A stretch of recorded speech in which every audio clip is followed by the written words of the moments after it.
Welcome to the Becoming Superhuman podcast, where we interview extraordinary people to bring you the skills and strategies to overcome the impossible. And now, here's your host, Jonathan Levy. This episode is brought to you by Organifi. You guys, one of the only things that every nutritional expert that we've had on the show seems to actually agree on is that we all need to eat more vegetables, eat more greens, eat organic, cut out all the processed junk. Well, who has the time, right? Who has the time to go out, do the shopping, make the salads, make the juices, make the smoothies? And that's what I love so much about Organifi.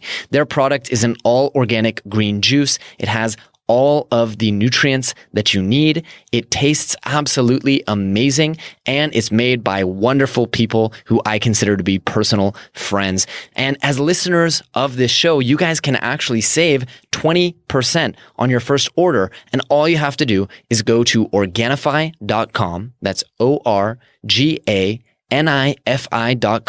and use the coupon code Superhuman at checkout. This episode is brought to you by Become a Super Learner, the Masterclass. You guys, if you have ever wanted to learn things faster, to read faster and waste less time reading boring textbooks, if you've ever wanted to have near perfect memory for names, numbers, anything you want to learn, and expand your mind and retain information in a way that you never thought possible, well, then the Become a Super Learner Masterclass is exactly what you've been looking for. It's a 10-week program developed by myself and my mentors alongside some of the world's best memory experts and world record holding memory champions. It'll take you from zero to super learning hero in just a matter of 10 weeks in about 30 minutes a day or less. Now, you can go ahead and sign up for a free trial with no credit card required. All you have to do is go to jle.vi/learn. And if you choose to pick up the full course, you will also get an incredible discount for listeners of this podcast only. So please make sure to check it out and support the show. And on to today's episode. Greetings, super friends, and welcome to an incredible episode. You guys, I think this week's episode is one of the best we've ever done. And I think part of it is because I was absolutely in my flow state when we were recording it. Why, you ask? Well, my guest today is Steven Kotler. He is the co-founder of the Flow Genome Project. He is also a New York Times best-selling author. He's written quite a number of books, many of which you've already heard of. The Rise of Superhuman, his book on flow. Abundance, his book on the future. Tomorrowland, our journey from science fiction to science fact. And Bold, which he wrote with Peter Diamandis, the book about how to go big, create wealth, and impact the world. And a bunch of other books. Stealing Fire, his most recent one. Steven is an absolute authority, not just on writing, but also on flow. The Flow Genome Project has been doing research for decades, developing and understanding ways that we can get into flow and understanding what the hell flow is and why does it matter? Why does it exist? And what can we use it for? This is, I think, one of the most important topics in the whole realm of becoming superhuman. And it's something that we haven't really covered in any of the stuff we've put out, from the podcast to the online courses. And my goal was to fix that, to understand flow, to understand why it's important, and most importantly, to give you the skills and strategies to get into flow so you can go out there and be superhuman. Steven did not disappoint on any of these. He was extremely generous with his time, enthusiasm, energy, and wisdom. And I think you guys are going to be blown away by this episode. If you do, please make sure to leave a comment, leave a review, and share it with 3 friends so we can get all this amazing flow out there. All right, guys, that's all from me for now. Let me introduce you guys to my new super friend, Mr. Steven Kotler.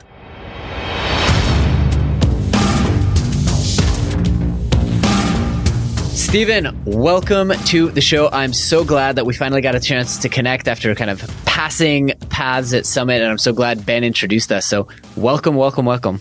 My pleasure. Nice to be with you, Jonathan. Absolutely. So, Steven, I've been a follower of your work and I've been really passionate about everything that you've been doing. I know a lot about the Flow Genome Project. I've heard you speak, but for our audience, they haven't. So can you give me kind of a quick summary, who you are, how you became such an authority on flow and human performance, and also a little bit about what you've been working on since? I am an author, a journalist. I'm the co-founder and director of research for the Flow Genome Project, where I've spent, the past 20 years studying the peak performance state known as flow. And, we at the Flow Genome Project, we're a research and training organization. So on the research side, I think we're the largest open source research project into ultimate human performance in the world. And on the training side, we work with everybody kind of from the U.S. Special Forces through, corporations like Ameritrade or Google to the general public, training people up in peak performance. Incredible. And I have to ask, how did you get into this? Because it's such an understudied, I think, or prior to you, it's such an understudied area. I've heard you say that the vast majority of human brilliance and creativity and excellence comes out of these moments of flow. And yet I can't name a third person besides you and Csikszentmihalyi who are working in this field. So how did you get into this path? Well, do you want the childhood story, the teenage story, or the early 20s story, the late 20s story? I ended up on this path 3 different ways. But let's just say that since I was a little kid, I was obsessed with the question of what does it take to do the impossible, right? What does it take for individuals, organizations, even institutions to level up their game like never before? And what does it really take to create kind of paradigm shifting, nothing is ever the same, again, breakthroughs? I was obsessed with that. And I've been obsessed with that my entire life. And, around the time, the quick version of this is around the time I turned 30, I got very, very sick. I spent about 3 years in bed, and I managed to cure myself at a time that the doctors didn't think I was ever going to get any better. And my kind of functionality in the world was reduced to less than an hour a day. And the rest of the time I was in extreme pain, lying on a couch and moaning, unable to do anything. And I sort of cured myself using flow states, this altered state of consciousness. And when it sort of happened, I didn't know what the hell was going on, right? I'm a science guy, and I was having these very strange altered states of consciousness, and they were, curing an illness that was supposedly incurable. And it was baffling. And I thought that maybe the disease had gotten into my brain and that I was just losing my mind. And anyway, I lit out on a kind of giant quest to figure out what the hell happened to me. And I quickly discovered that these altered states I was experiencing had a name. We called them flow states. And I also realized that the same kind of experience that got me from seriously subpar back to normal was getting normal people all the way up to Superman. And that really caught my attention. And it sort of snowballed from there. So that's the very short version of where it came from. Can I ask you what the affliction you were suffering from was? Sure. I had Lyme disease. Oh, wow. That's a tough one. Yeah. It's interesting because flow, so Herb Benson, who did a lot of the kind of foundational work on the neurochemistry of flow, he's at Harvard. He pointed out in a book called The Breakthrough Principle that there's a ton of neuroscience underneath flow. And one of the things that happens is you get pumped full of 5 performance-enhancing neurochemicals. Besides enhancing performance, they actually boost the immune system and reset the nervous system in a really powerful way. And an autoimmune condition, Lyme, is a nervous system gone haywire. So Benson had done the work on the mechanism behind how the hell I sort of cured myself. So I stumbled upon that fairly early on too, which helped a lot, right? Proved to me that I wasn't crazy and that there was science here and that this stuff could be understood. So here's a big question I think I want to ask on behalf of our audience, again, who hasn't heard you speak, because I think there's a misconception among the general populace that flow is just when you're really focused. And, one is the other, but the other isn't the first, in the sense that there are some distinct things. Like flow is a unique, in and of itself, psychological state that is far above what's happening when you are paying attention really, really hard. Talk to me about that. How is this a different state of mind? Well, let's back up a second and just give your listeners, especially those who aren't familiar with my work, a better definition of flow. And then I will answer your question. It'll help. So what we call flow you may call runner's high or being in the zone or being unconscious or the forever box or in the pocket. The lingo is sort of endless, but it's a technical term and it defines an optimal state of consciousness where we feel our best and we perform our best. So first of all, that should differentiate it from focus, right? Mm-hmm. When we're focused. We're not feeling our best and performing our best. We might be, but right. More specifically, it refers to those kind of moments of rapt attention and total absorption when focus gets so intense that everything else disappears. Action awareness will merge. Your sense of self vanishes. Time passes strangely.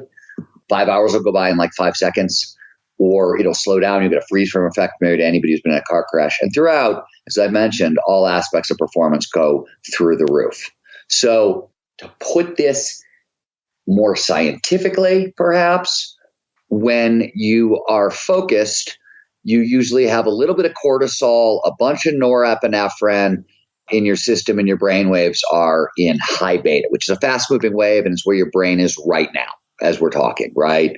Flow, brainwave wise, takes place near this borderline between alpha, which is, a more relaxed state of consciousness, very similar to where you are when you're daydreaming, and theta, which is a deep meditative state of consciousness that only accessible to most people during REM sleep or during the hypnagogic state when you're falling asleep. So there's a different brainwave signature, and neurochemically, stress hormones like norepinephrine and cortisol are mostly flushed out of your system, though you have some norepinephrine still there because it helps sharpen focus, and you're filled with dopamine and anandamide, serotonin, oxytocin, a bunch of other neurochemicals. So neurobiologically, there's massive differences between focus and flow. And so I don't remember the exact percentage that I've heard you say, but the theory is that the vast majority of actual work that's getting done, Olympic medalists, their moment of victory, basically that all the good stuff of humanity happens during flow. So we learned, and by we, I mean Mihai Csikszentmihalyi, whose name you mentioned earlier, right? Who's sort of the godfather of flow psychology, though he's not the first one to study it. People have been studying flow scientifically since the 1870s. But Csikszentmihalyi in the 70s and 80s, early 90s, was the chairman of the University of Chicago Psychology Department. And he made a number of kind of foundational discoveries about flow that sort of speak to what you're talking about. One is he defined the state. He figured out that it's measurable. He figured out it's ubiquitous, so anybody can, anyone anywhere can end up in flow, provided certain initial conditions are met. And more specifically, and this was the first clue into like what you're talking about, was he discovered that the people who test the highest, like off the charts for overall life satisfaction, well-being, meaning, purpose, those kinds of things, were all the people with the most flow in their lives. That was tantalizing. From that point, after he kind of broke down some of the psychology, researchers turned themselves to the next question, which was, all right, this is optimal performance. How optimal, right? We know it's good for well-being and life satisfaction and meaning, and those are important, but what else is it good for? And the answer is, holy crap, right? Like what we now know is that pretty much a flow state sits at the heart, as you pointed out, of every gold medal or world championship that's been won.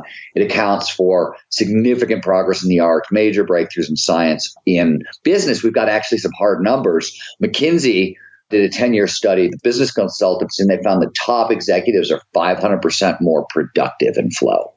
So kind of across the boards, we now know that flow is the signature of optimal performance. And it's really worth hitting this again, which is to say that like we are all hardwired for optimal performance. This is what we do as humans, actually as mammals, to perform at our best. So pretty much any high performance system out there, the goal, at least underneath the hood, has to be to move people towards flow, because this is how we're hardwired for, ultimate performance. This is so incredibly exciting. I mean, you know me, I geek out on the learning stuff. And this has been one major component that I think has been missing on the podcast and in all the kind of lectures that I do. Is it's great if people know how to learn more effectively, but they have to be able to get into that state where they're using all these techniques, where they're able to, harness the power of their mind. So I want to ask you, can we hack our way into flow? Can we will our way, or how can we get into it more consistently and reliably? Well, you can't will your way there. So here's what we've learned. And a lot of this was research Some of it was done. There was actually work done that we did, the Flow Genome Project, and there's a kind of been a parallel research project in Sweden at the Karolinska Institute, and we weren't really in communication with one another, but we've both driven in the same direction and discovered the same thing, which is we now know that flow states have triggers, preconditions that lead to more flow.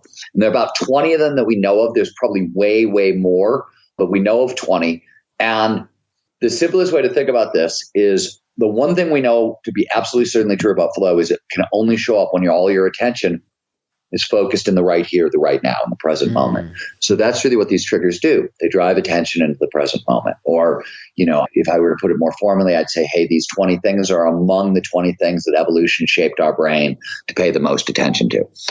And what we've discovered is that shit is really trainable. And I got to tell you, man, like that was shocking news to me. You know what I mean? When we started this research, we started working with the best of the best, elite special forces, top professional and Olympic athletes, that top CEO, that level of thing. And we thought we needed to be working there mainly because it was going to be so hard. What we've learned, and I'll give you a classic example. So we did a couple of years ago a joint learning project at Google. And we took about 80 Googlers, I think it was 80, might be 60, from all over the company, everywhere. You have facilities and engineering, coders, PR, marketing, take your pick. And we trained them up in the 4 high-performance basics. And I mean basics, man, like sleep hygiene. Get 7 to 8 hours of sleep a night and be really protective of your sleep and that sort of thing. And then the use of 4 flow triggers. And after a 6-week course that had about an hour of homework a day, we saw a 35 to 80% boost in flow. Wow. That's life-changing. So yeah, wait. Let me take it one step further for you, which is we got it at the Flow Genome Project, right? You go to our website, there's a flow fundamentals course. Anybody can take it. And we've taking it right now. But close to 1,000 people have taken it. And we measure pre and post, right? And what we're finding is that on average, measuring 7 different metrics for flow, we're seeing a 70% boost per metric. And the point I'm making here, well, 2 points. One, McKinsey, just to put this in perspective for you, when they did their work, they figured out that most people, probably without knowing it, and I can talk about why if you're curious, spend about 5% of their work life in flow. If you could boost that to about 20%, so a 15 percentage point jump, overall workplace productivity in America would double. Wow. That's crazy, right? So we got, these huge boosts. And what I want to point out is that it's not entirely, I'll take some credit, but it's not entirely that our Kung Fu is so good. It's that this stuff is really easy to train.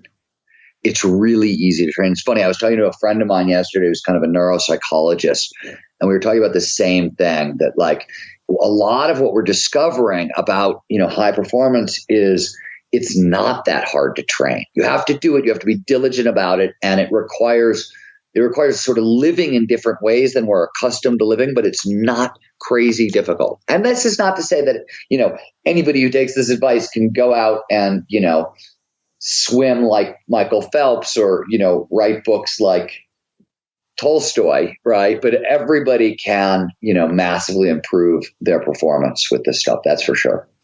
This is super incredible. Tell me about some of those triggers that people can be aware of to start optimizing and getting into flow.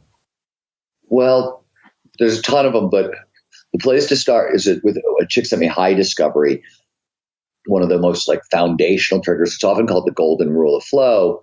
It's the challenge skills balance. Right? The idea here is that we pay the most attention to the present, right? Most focus in the now when the challenge of the task at hand slightly exceeds our skill set. So you want to stretch but not snap, right? It's a little boost. And emotionally, I would say that this sort of exists near but not on the midpoint between boredom, not enough stimulation, I'm not paying attention, and anxiety, whoa, way too much, right? I'm paying way too much attention.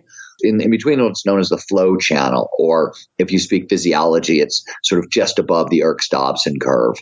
And this is the sweet spot for flow. And what's interesting about this sweet spot is it tends to screw people up on 2 ways. The first is that if you're shy, a little risk averse, a little anxious, a little neurotic, take your pick. And I'm a lot of those things, by the way. Flow shows up outside your comfort zone. You have to push yourself outside your comfort zone. So you have to get really comfortable with being uncomfortable, but just a little, right? But you have to really do this day after day, week after week, year after year. For top performers, for overachievers, for hyperactive type A's, of which I also fall into that category a little, you will blow past this sweet spot without even noticing it, right? It's like, for reasons that are a little complicated, we think it's about 4%. We think that the right number is when the challenge is about 4% greater than your skill set. So top performers will take on challenges that are 10, 20, 30, 40, 50% greater than their skill set. And as a result, knock themselves way out of the sweet spot for flow. Or you'll see it at work, right? Other people will do it for you. I'll give you a great example that we spend a lot of time talking to people about. So in sales, we'll see people get into like deep flow states and, have really amazing quarters, right? And totally blow their quotas out of the water and really kill it for their companies. And then the boss comes along and says, oh, that's fantastic. That's great. Now do it again in half the time and we're going to double your quota. And as a result, those employees get knocked out of the challenge skill sweet spot, right? Because suddenly the task is so much harder and scarier and bigger, and it's just too much. It was too big of a step up. And as a result, the anxiety that gets produced will lock you out of flow. So interestingly, what you're seeing there is employers sort of knocking their top performers out of flow when what they really need is them to stay in flow. Right in that sweet spot. That's super fascinating. That's one example of a trigger. Mm-hmm. So it's interesting on a couple different levels. One being that it's environmental, right? Like a lot of it can be putting yourself in the right environment as opposed to, kind of like a mindset shift, which I'm sure there is an element of that in the 20 triggers. But this idea that like you need to put yourself in the proper environment where you're being challenged just the right amount, I think is really interesting. Yeah. And you also have to find it for yourself, right? I mean, one of the things that's tricky about flow and people, as I said, it's really easy to train, but it's tricky. And one of the reasons is what we don't know and what we think is that everybody sort of has different susceptibility to these 20 triggers, right? The ones that are going to work best for me aren't going to work best for you, Jonathan, and so forth. So you have to really conduct the experiments yourself. And for example, in my writing, I have discovered that I'm in that 4% sweet spot when kind of the level of truth I'm telling, especially, if I'm writing anything that's got anything to do with me, my experiences, my life, the truth I'm telling, the level of it, I just feel a little exposed. I'm a little vulnerable. Like I'm showing a little bit more of myself than maybe I want to, but that's the secret spot, both for communicating with readers and for, keeping me in flow. One example. Wow. I really, really like that. I've definitely experienced that as well. I do my best writing when it's like, oh, this is a little much. Are people going to want to read this? How are they going to react? And I also or you could get another different way, right? Like I have discovered that as a general rule, 700 words a day, which is about what I write when I'm working on a book, which is most of the days, is just outside that challenge skills sweet spot. You know what I mean? Like I can get it done, but it's going to take some effort. I'm going to sweat. I can do, 300 words with my eyes closed, 400 words. I have to start really kind of paying attention. 500 words, it's getting difficult. 600 words, I had to have a little breakthrough along the way. And 700 words, I maybe needed a couple breakthroughs. Right? Wow. And so 700 words a day, it actually changes. Like when I'm starting a book, it's 500 words a day. When I'm finishing a book, it's 1,000. When I'm in the middle, it's 700. But I've run those experiments over and over and over and over to figure out, well, what is the sweet spot that will consistently produce the most flow, right? And sort of do that. So like, again, those numbers work for me. They tend to work for a lot of people, by the way. In teaching writing and flow and things along those lines, we tend to find that those numbers work for a lot of people. They may, maybe 400, 600, and 700. You know what I mean? But it's slightly different. But that's sort of the sweet spot. And you'll find if you listen to professional writers talk, you start asking them how much do they produce a day. all the answers are going to be right in that same place. And there's probably like a lot of neurobiological reasons for it, right? Super interesting, because I'm thinking to myself, like, yesterday I had a pretty profound flow experience, and it had to do with changing my environment, and it had to do with shutting off all distractions and a lot of different factors that were different than my normal thing. But I wrote, I think, about 3,000 words. And I'm just wondering, like, am I a binge flower? Because instead of consistently writing, as you said, 700 words, I waited until it had been so long that I did some quality writing that I had to go to a different workspace and surround myself with different people and shut off all my digital devices to binge out these 3,000 words. Couple of things, right? You also, like, I'm just listening to you. So novelty, new environment, right, is another flow trigger. Brain loves novelty, totally drives focus, right? Like, novelty is a huge novel environments produce huge spikes in dopamine, one of the brain's principal pleasure drugs, one of the brain's principal focusing drugs, and most important, epinephrine as well. Yep, right. You also get more pattern recognition when you get dopamine and norepinephrine flowing through your system, so you'll find links between ideas. So you put yourself into a environment that was sort of packed with flow triggers. And also, by the way, when I work with organizations, very first thing I tell them is, hey, if you can't put a sign on your door that says "F off, I'm flowing," you're screwed. Because what the research shows is that flow requires 90 to 120 minutes of uninterrupted space for concentration. And Tim Ferriss, he argues that, and I think he's right on this, that if you're doing something really hard and creative, 90 to 120 minutes is sort of what you need daily. And then a couple times a week, you're going to need 4 or 5 hours of block. Right. Exactly. And I think those are very true, but if you work for an organization that makes you respond to messages in 15 minutes or email in an hour, or you tend to do that kind of stuff, it's a disaster. And exactly. I get up at 3:30 in the morning, 4 o'clock in the morning every day to start writing. And one of the reasons I do it is the phone doesn't ring. My phones are turned off. My email's turned off. There's no social media. You know what I mean? It's pitch black. The only thing I see is the computer screen. And even there, I use focus view. So I literally only see the page I'm working on. There's nothing else in my universe, right? And, sometimes I'll darken all the windows so I don't have to see the sun come. You know what I mean? So I don't know. So I can stay in that space a little bit longer. Brilliant. I imagine it would be so fascinating based on all the research that you've done. I imagine it would be so fascinating to watch you work, because it's probably just like, oh crap, I should do that. Oh crap, I should do that. I mean, I don't know if you want to watch a guy spending 4 hours writing a sentence, I'll set up a camera. You might that we can file that under paint drying, grass growing, and Steven writing as very exciting to watch. Fair point. I guess there's something to be said about that there is no, it's dialed in and it's at such a point. I do want to also mention, I teach a course on productivity as well. And one of the things that I point out to students is people love to claim that they can multitask really well, or they love to claim that it's just a little notification that pops up and, I'm not actually going to reply to the message. I'd just like to know there's no emergencies. So they have these little notifications that pop up on their screen, the emails, the whatever.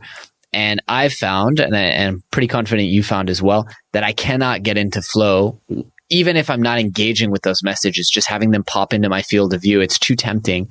And then you go hours and hours trying to write, breaking your concentration every 10 minutes, There's 3 things on that one. One, we know, we don't know on everybody, I guess, but we know from studies done on coders, and maybe it varies career to career, but with coders, when they get knocked out of flow, it takes them about 15 minutes to get back in on average. Mm-hmm. So if you're in flow and one of those messages pops up and it's enough to knock you out, and I'll talk about why that will happen in half a second, you've just cost yourself.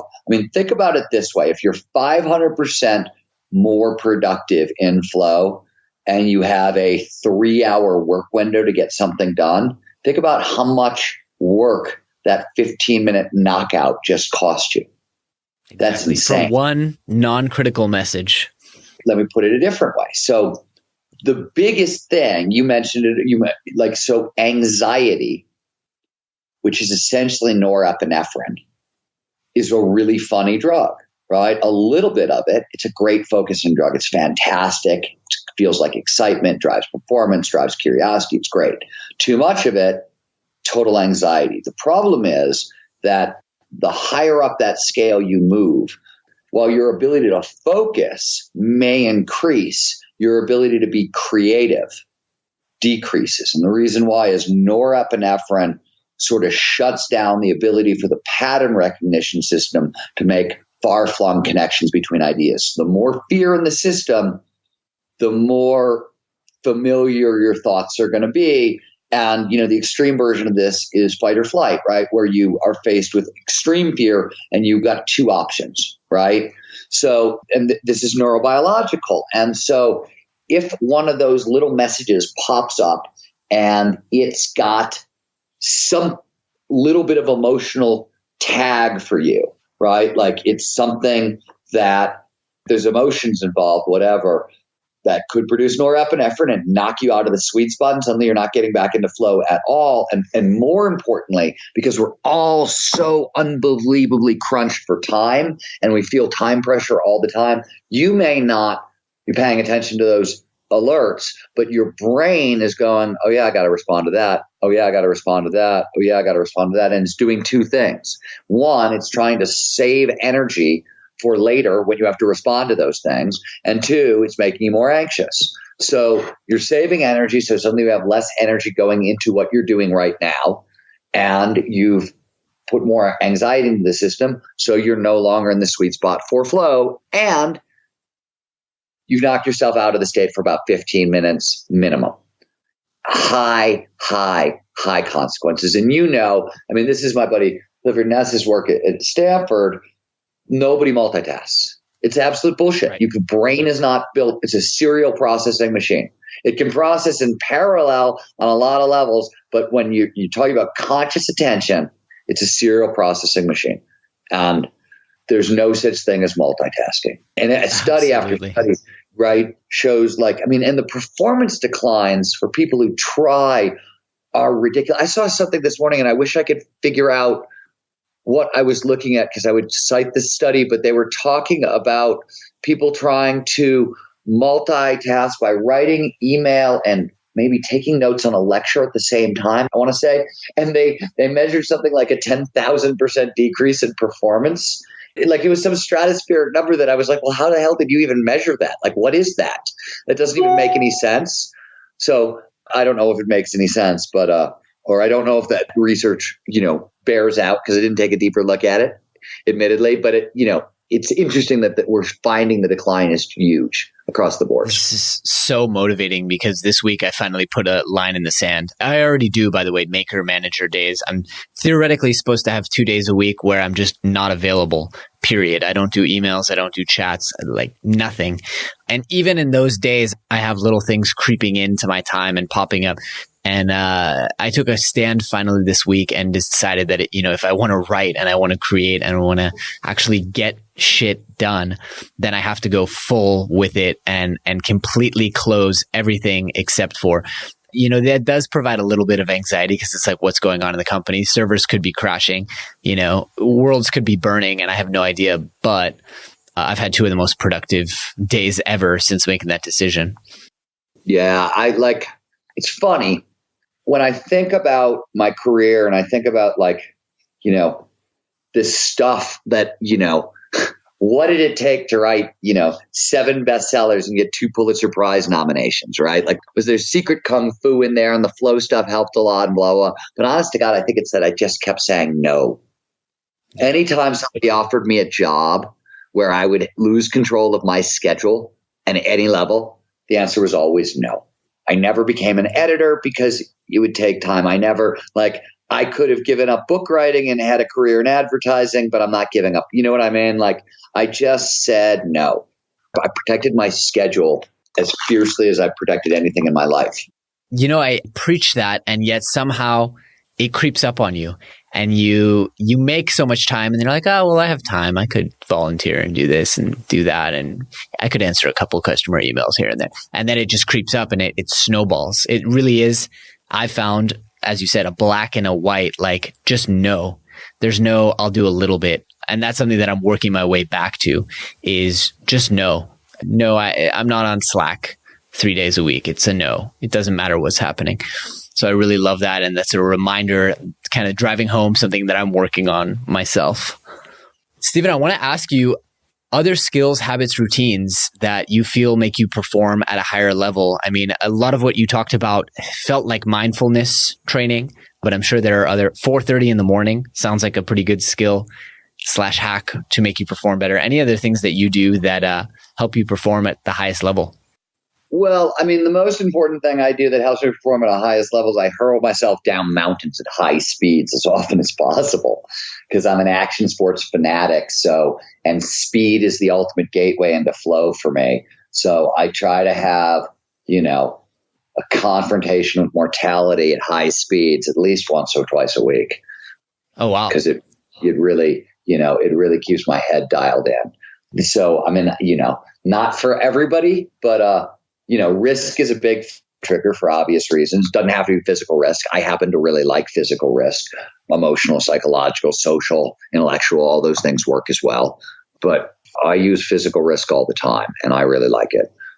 And how are you carrying that forward? After you get off the mountain, do you then go and write, or is it the other way around, or is that different days? I write, remember I get up at 3:34, so I'll write till about 8 o'clock and then head towards the mountain. And when I come home, I try to do nothing. I try to keep my brain shut down. And I have a very active recovery practice that involves, saunas and breath work in the saunas, and then there's a handful of other things. And so I'm a big believer in active recovery as well. And I've also broken a lot of bones, so I tend to have to ice my body after I ski. You aren't kidding about the risk factor. 83 bones and counting. You've broken 83 bones?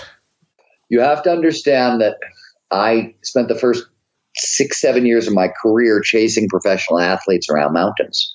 That was the first place I started to notice flow stuff. I didn't know what it was, but this is how, when I got Lyme disease when I was 30, I knew what I was looking at because I kept seeing professional athletes and they would talk about it. If they were stoned enough, they might say, yeah, I get into this space and time slows down and I feel one with the mountain and it's really weird and it's really spiritual and I don't know what it is, but it makes me perform, right? Like you'd hear those stories. I remember hearing Laird Hamilton describe a flow state when I was probably 27, 28, the first time we met.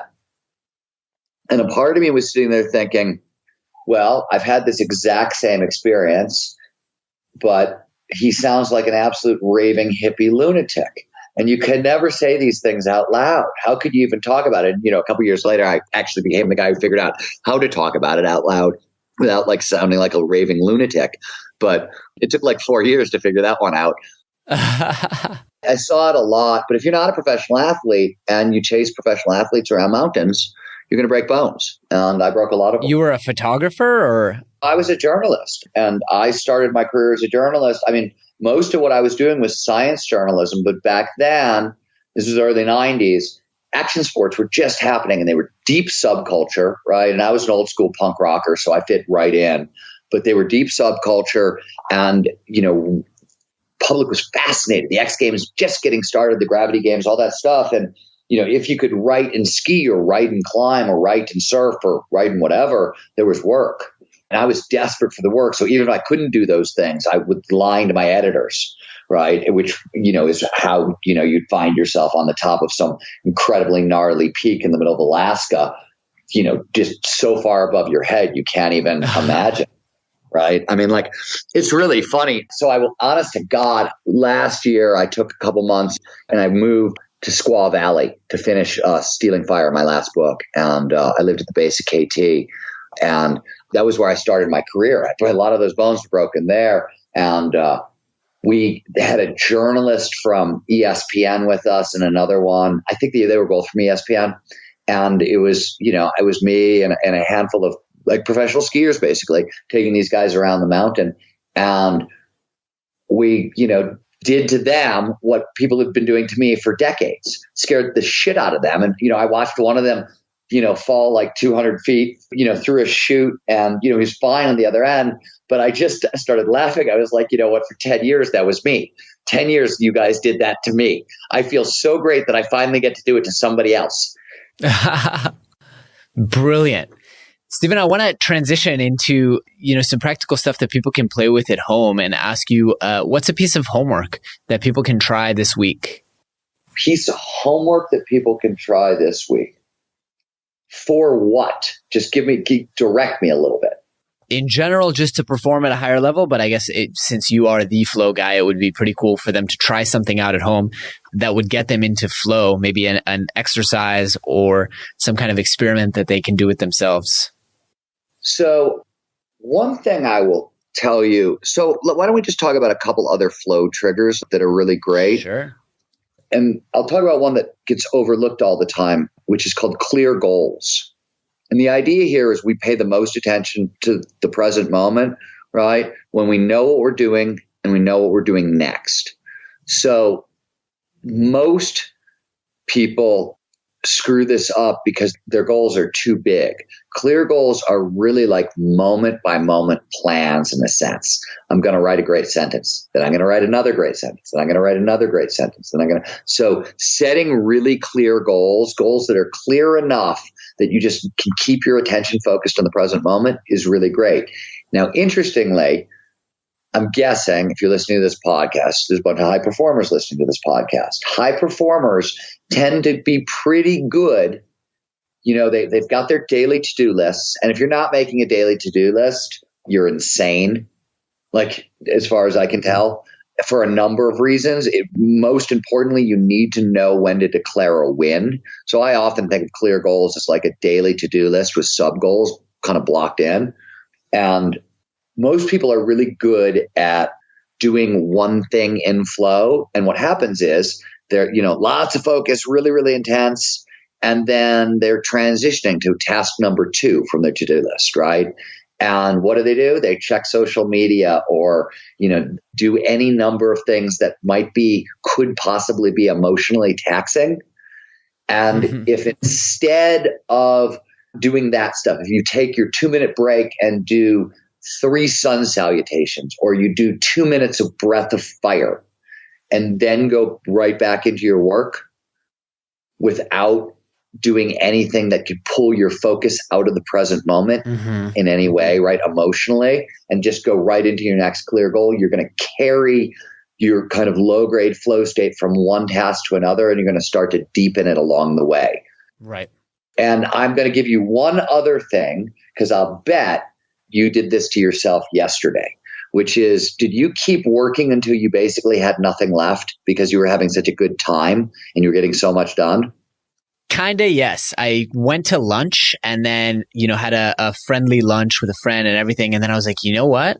I think I'm going to keep going. I'm feeling pretty good. So I had a break, but yeah, I came home from the workspace and just crushed it.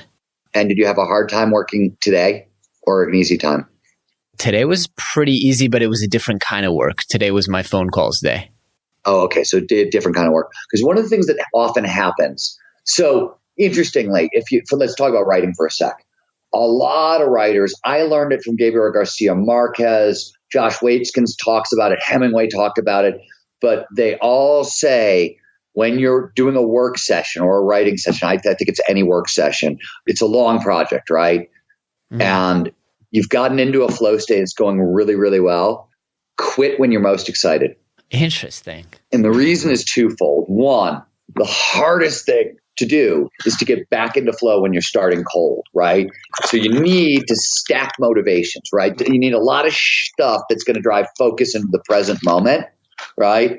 And if you left off when you were excited, you will bring that excitement to the next day's work, right? So what is more important to understand is the neurochemistry here. So we talked about norepinephrine and dopamine as the brain's principal focusing chemicals, and they're big flow drivers, right? Turns out they're also very short-lived chemicals. You can only have sort of maximum saturation of those chemicals for about 20 minutes. This is why TED Talks are 20 minutes long, because most of us can really pay peak attention for about 20 minutes. Or this is also why, and once those neurochemicals are gone, by the way, it takes a while for the supply to reboot, right? You need minerals and vitamins and food and sunshine and a bunch of crap. So it takes a little while. So you've all had this experience. You've seen like a James Bond movie where there's lots of explosions, lots of things grabbing hold of your attention, exciting, fun. And about half an hour into the movie, you're exhausted, right? And you've got another hour and a half to sit through. That's because you've used up all your norepinephrine and dopamine, because all that excitement has claimed it from you, right? So when you're deep in flow, you're using up a lot of norepinephrine and dopamine. By the time you notice, right, oh my God, this is amazing, this is great, you have probably gone through a bunch of your supply. So by fighting for those extra kind of hour of work on the back end, what you're doing is you're taxing the last of your resources, and it's going to be harder to do it the next day. Wow. That's really interesting. So you should almost plan your weekends. I mean, I guess it kind of lends credit to what I'm doing, which is I break up my writing days. So I have a calls and recordings day in between where I don't really need to be as creative. It's just, ticking off emails and ticking off things in Asana. Yeah. So what I have noticed, for example, is on the day after I say go skiing, right, or go mountain biking or whatever, that's going to be usually going to be a really great flow state for me the morning after, because I've had flow the night before, and creative flow tends to follow fairly quickly. And Teresa Mobley at Harvard discovered that the heightened creativity you get in a flow state will outlast the flow state by a day, sometimes two. And it's a big boost. It's like 400 to 700% boost in creativity in flow. Wow. So huge spike. Yeah, huge spike. So I'll use that heightened creativity. But the day after that, I know I'm going to be like, I had a big flow state while skiing. I had another one while writing. I know I'm going to not be able to produce a whole lot. I just know. So I may ask myself under those conditions to produce 400 words instead of 700 words. And that's exactly, I'll do the same thing as you. I'll schedule, all the stuff I have to do for PR or marketing or phone calls or podcasts or, I'll, record my TV shows or whatever. That stuff will get done then. Brilliant. Because I actually did want to ask you, as we talked about getting into flow state, I think the obvious question is like, what's the limit? Can I really spend 8 hours in flow? Can I really do it every single day? So like, what's a good goal now that we know that you can't spend unlimited time in flow? Like, what's a good reasonable goal for people to try, hours per day, days per week? So one data point before I can answer that question. Flow is a spectrum experience. It's like any emotion, right? Anger, a little irked, homicidally murderous, same emotion. Flow's the same way. We know, so the state has 7 core characteristics. I listed them: uninterrupted concentration in the present moment, the vanishing of self, time dilation, time passing strangely, a couple others. These are the characteristics of flow. They show up in most every flow state. You can have microflow where a couple of those things show up, or where all of them show up but really at a low level. So this is what happens when you sit down to write that quickie email and you look up an hour later and you realize you've written an entire essay. Right. And maybe you forgot what your body felt like along the way. And you're like, oh my God, look what I've written. And wow, do I have to take a piss? Right. That experience, that's microflow. Macroflow, which is the other extreme, right? When all the characters show up at once, feels like, to many, a full-blown mystical experience. In fact, for the first 70 years that scientists were looking at this state, they thought it was a spiritual experience. They thought it was a mystical experience. They thought only religious and spiritual people could get it. And it wasn't until Abraham Maslow discovered flow in a study group packed with atheists in the 50s that that idea went away.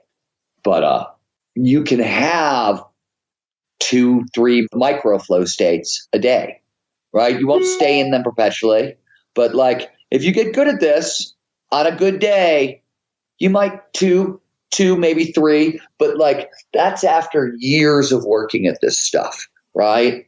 What starts happening really quickly though is that you start finding those microflow states show up more frequently and more frequently. And more importantly, the more you work with this stuff, the time between flow states can shrink. But you can't live in flow. It's kind of neurobiologically impossible. If you do live in flow, we have a different term for it. We call it schizophrenia, right? So, and that doesn't tend to work so well. We have mania as well. So that, there's a limit. And more importantly, and this is really critical because so many people miss this point. The information the real information, right? I mean, like what Flow is great for is, yes, it massively amps up performance, but it really dials up insight. That's that, creativity, insight, that kind of inspiration, those kinds of things go through the roof. And that's fantastic. But the information is really rich because it is different from daily life. It's in the difference, right? The pleasure of a flow state isn't the fact that, oh my God, it doesn't feel like normal life, right? That's one of the reasons it's so amazing and it works. But you want both. And in fact, I will tell you, so often what happens in a flow state, flow is what happens when you've learned a bunch of stuff consciously and suddenly your subconscious knows it well enough that it can do it automatically better than you could do it consciously. And usually like it's a number of skills coming together at once, right?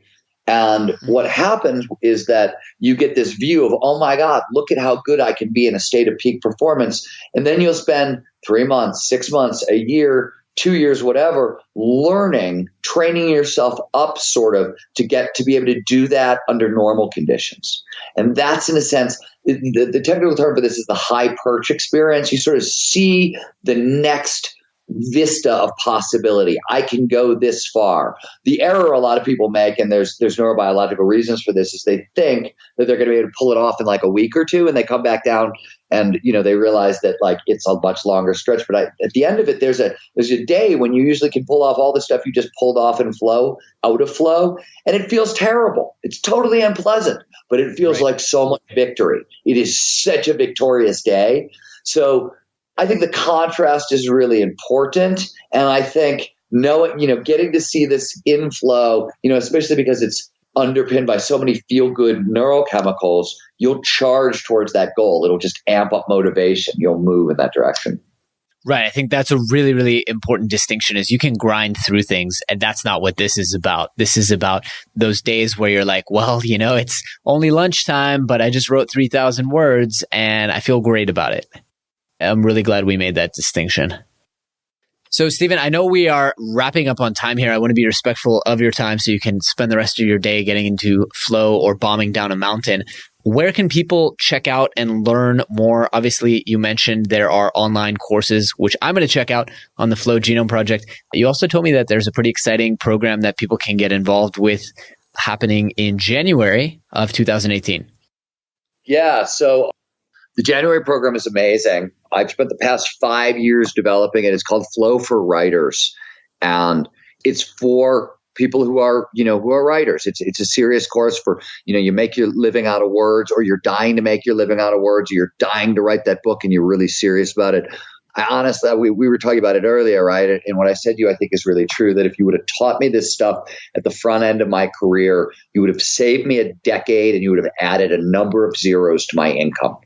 Right. It's in San Francisco. It's a 2-day boot camp. It's everything from kind of a breakdown of what you really need to know about the business of writing, how to put together a proposal for a book, all that kind of stuff, through a lot of like just hardcore writing work and a whole ton of flow stuff. And I think there are very few people in the world, maybe 5 of us, who've had, as much luck in their writing careers and know as much about high performance and neuroscience and psych as I do. And none of those other guys are teaching. So this is pretty much the only opportunity in the world to learn this stuff. And it will absolutely, accelerate anybody's career. You know what I mean? Like, you give me 2 days, I'm going to give you a much more satisfying, meaningful, and profitable writer's life. So anyways, amazing. It's called Flow for Writers. You post the link for people. If you want to know more about me, StevenKotler.com. There's a ton of stuff there. FlowGenomeProject.com. You go to the Flow Genome Project, by the way, if you want to start flow hacking right now. There's a free flow profile. It's traitology. Basically, it looks at those triggers basically under the hood and says, if you're this kind of person, you're likely to find the most flow in these directions. Oh, that's great. And I also see there's a free training with Jamie that I plan on hopping on pretty soon. A webinar. That's pretty exciting. Yeah, we do a bunch of them. So yeah, there's always free content. And you can find us on Facebook as well at the Flow Genome Project. And there a lot more stuff ends up on Facebook than it does on the website until we get it redesigned in a week or two. It looks nice. It does look nice, but it doesn't have, it's not enough functionality. And it also, we've got 6 years of hardcore research under our belts that's not that's not there. So there's a bunch of stuff missing. That site was built right when Jamie and I were writing Stealing Fire. So we haven't had a chance to redo it until now. Yeah, I want to say I admire so much the work that you're doing, and it's something that I really aspire to, because you've done the work to do the research that then enables you to go out and improve the teaching and the content that you're doing. That's one thing that I really want to learn from you and emulate. Is I would love to do more research on mnemonic techniques and actually how we can improve the brain. And right now I'm dependent on universities like Radboud doing the research. One thing I'd really like to learn from you is how you go about funding the research and actually getting the damn thing done. Well, we fund our stuff the same way everybody else does, the hard way, right? But what we have is a giant community of people who are just avid fans of this stuff and have, who really jump in kind of due to the research. And we do a lot of kind of open source, big data stuff, survey stuff, stuff that you can do fairly inexpensively, provided you have, we're lucky. We've got data scientists we work with. We've got a bunch of universities we work with. So it's a good network, but you can, to me, I'm not a PhD in neuroscience. And so to compensate for that, my filter for truth and my willingness to do research is pretty significant. Mm-hmm. And I did this as a journalist. I just went to really extreme lengths to make sure that what I was writing was true. And it's sort of like, it's where I learned to research. And it just carried over into the work we do at the Flow Genome Project. I'll give you a simple example. Like, we have a creativity survey that's floating around right now. It's a study of flow and creativity. It's one of the first deep dives into the topic. Like, we know a bunch of stuff, but we don't know. We know flow boosts creativity, this huge spike, but does it boot what portions of creativity? Is it idea generation? Is it pattern recognition? Is it, so we're taking a deep dive look into that. But if a research, study gets 500 respondents to a survey, they're doing good. And, just putting it out to our community, I think we're already up to 2,000. I'll send you the link for that so you can give it to your listeners. Yeah, we'll put all of these links for everybody in the blog post at superhuman.blog. Awesome. Steven, I want to ask you, you were going to say one more thing though. You said, by the way, it's been really fun talking to you, and thank you for the work you do in the world. Back at you, man. It's been my pleasure. I just want to ask you one last question before I continue thanking you, which is, if people take away just one message from this and they're able to remember it and carry it with them for the rest of their lives, what would you hope for that one to be? I don't have one message. That's the real point there. That's a message in and of itself, I suppose, right? Like, honest to God, and Jonathan, I don't mean to jump down your throat on this one, but like, everybody wants it. What are the 3 things I can do Monday morning that change? Shut the up. Seriously, this is life. You get one shot at this. That's what do we know for sure is you get one shot at this life, and you're going to spend a third of it asleep, right? So what you do with the other 2/3 is the only question that matters. And you don't want 3 things you can do Monday morning. You want to do it Monday, Tuesday, Wednesday, Thursday, Friday. You know what I mean? You want to do it every day for the rest of your life, because you may never get to have this particular roller coaster ride again. Absolutely. So that's the message, man. That's the one message I was hoping for. Okay. That's perfect. Steven, I really want to thank you, man. I said, you had to piss me off to get me there. No, I'm sorry about that, man. I want to thank you. This has been an amazing interview. I really appreciate the work you're doing. Like I said, I've been a fan for a really, really long time. So thank you for sharing your wisdom and your time with us. My pleasure. Thanks for having me. All right, brother. Take care. All right, super friends, that is all we have for you today, but I hope you guys really enjoyed the show, and I hope you learned a ton of actionable information, tips, advice that will help you go out there and overcome the impossible. If you've enjoyed the show, please take a moment to leave us a review on iTunes or Stitcher, or drop us a quick little note on the Twitter machine at GoSuperhuman. Also, if you have any ideas for anyone out there who you would love to see on the show, we always love to hear your recommendations. You can submit on our website, or you can just drop us an email and let us know. That's all for today, guys. Thanks for tuning in. Thanks for tuning in to the Becoming Superhuman podcast. For more great skills and strategies, or for links to any of the resources mentioned in this episode, visit www.becomingasuperhuman.com/podcast. We'll see you next time.